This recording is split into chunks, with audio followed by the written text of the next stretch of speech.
aldri skal du gjøre mitt.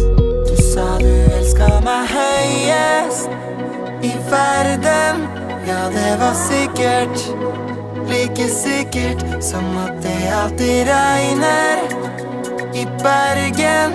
Ja, det er sikkert, og jeg vet du ikke lyver for det regner.